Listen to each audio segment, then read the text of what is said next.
আসসালামু আলাইকুম, সবাই কেমন আছেন? আশা করি আপনারা ভালো আছেন। আলহামদুলিল্লাহ, আমিও ভালো আছি। আজকে আবার আমি ভিডিওতে আসার একটি উদ্দেশ্য হচ্ছে, বর্তমানে আবার বন্যার পানি, বৃষ্টির পানি বাড়ার ফলে তিস্তা ব্যারেজ আবার খুলে দেওয়া হয়েছে অনেকগুলা। তো এই খোলার পরে পাহাড়ি ঢল এবং বৃষ্টির পানিতে উত্তরাঞ্চল বিভিন্ন এলাকায় বন্যায় প্লাবিত হয়েছে। বিশুদ্ধ খাবার পানি এবং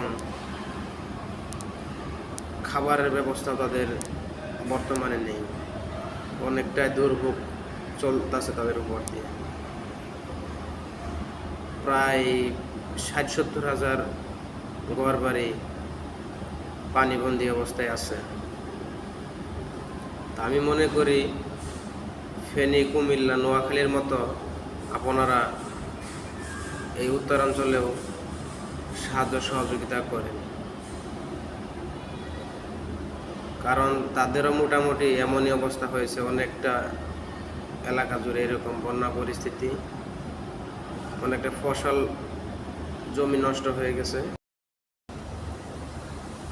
যেমন কুড়িগ্রাম, রংপুর, নীলফামারী এইসব অঞ্চল বেশিরভাগ বন্যায় প্লাবিত হচ্ছে এবং আশেপাশে আরও অনেক অঞ্চল আছে এরকম অবস্থা।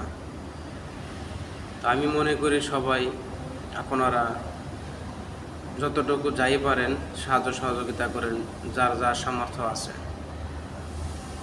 তাহলে আগের মতো, যেমন কিছুদিন আগে বন্যার যে পরিস্থিতি হয়েছিল কুমিল্লা, ফেনী, নোয়াখালী, এদের মোটামুটি আপনারা অনেক জায়গা থেকে সাহায্য সহযোগিতা করছেন, তাদের অনেকটাই উপকৃত হয়েছে।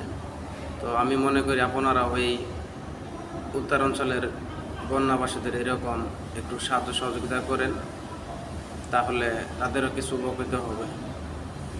এবং এই বন্যা পরিস্থিতির আমি কিছু ভিডিও ফুটেজ আপনাদের দেখাচ্ছি, সবাই স্ক্রিনে লক্ষ্য করেন। পানির চাপ সামলাতে তিস্তা ব্যারেজের সবগুলো গেট খোলা রাখা হয়েছে। তিস্তার পানি বেড়ে ভয়াবহ বন্যার সৃষ্টি হয়েছে লালমনিরহাটের আদিতমারি, হাতীবান্ধা, রংপুরের গঙ্গাচড়া ও কাউনিয়া উপজেলার নিম্নাঞ্চলে। এছাড়া নতুন করে বিভিন্ন এলাকা প্লাবিত হচ্ছে। এসব এলাকার অনেক মানুষ খাবার ও বিশুদ্ধ পানির সংকটে পড়েছেন। সবাই তো ভিডিওটি দেখলেন যে বর্তমান কি পরিস্থিতি। তাই আপনাদের যদি ইচ্ছে বা সামর্থ্য থাকে তাহলে আপনারা সাহায্যের হাত বাড়িয়ে দিন, এটাই সর্বশেষ কথা। আর আমার সাথে থাকার জন্য ধন্যবাদ এবং আমার চ্যানেলটি সবাই সাবস্ক্রাইব করবেন।